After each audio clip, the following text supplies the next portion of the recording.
I nearly dropped my phone when my mother suggested I take out a second mortgage on my house, the one I actually paid for, to help my brother Mark pay off his gambling debts. Not some of them.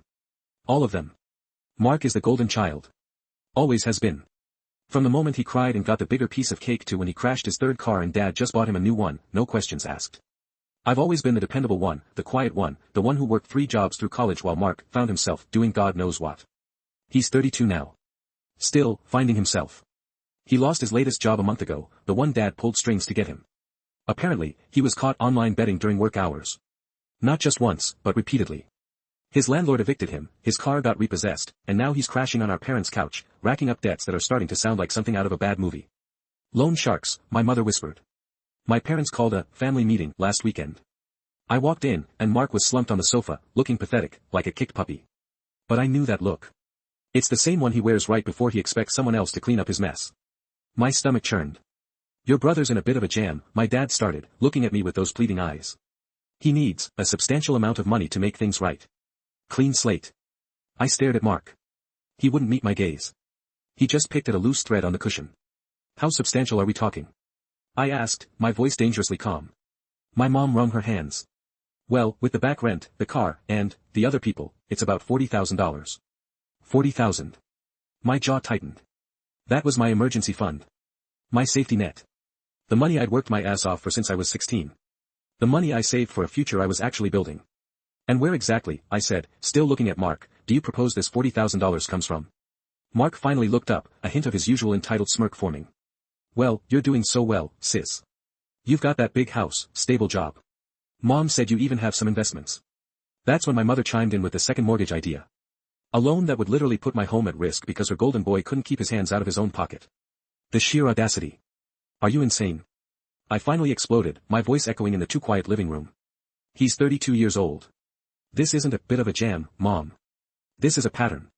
He blew his college fund on a trip to Ibiza, Dad paid for his first apartment for 3 years, you covered his car insurance after he got 3 speeding tickets in a month. When was he ever held accountable for anything? Mark finally bristled. Hey, watch your tone. I'm family. Family helps family. I laughed. It wasn't a nice laugh. It was bitter, edged with years of resentment. Family helps family. You know what family does, Mark. Family pulls their own weight. Family doesn't leech off everyone else their entire lives and then demand a rescue package like they're entitled to it. My parents started to protest, now, honey, that's not fair. No, it's not fair. I cut them off, standing up, my hands shaking. You know what's not fair? Me working 2 jobs through university because you were too busy bailing him out of whatever mess he made that month. You know what's not fair? Him having a brand new car at 18 while I was taking the bus. You know what's not fair? That I've had to claw my way to every single thing I have, while he just sits back, waits for the next handout, and then wonders why he can't get ahead. I pointed at Mark. He looked stunned, his face going pale. Mark, you have never, not once, taken responsibility for your actions. You think money just appears when you need it because it always has. You think jobs are optional because you always have a safety net. You think life is a game because you've never had to face the consequences of losing. My voice dropped, thick with emotion. I am not taking out a second mortgage. I am not giving you $40,000. I am not giving you a single dollar. You want a clean slate? Go earn it. Get a job, any job. Learn what a bill looks like.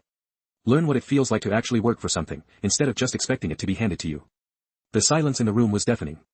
My parents looked aghast, open-mouthed. Mark, for the first time in his life, looked utterly speechless. His jaw hung slack. He looked like someone had just told him the sky was purple. The golden sheen had finally, brutally, been stripped away. He had no comeback. No charm. No entitlement.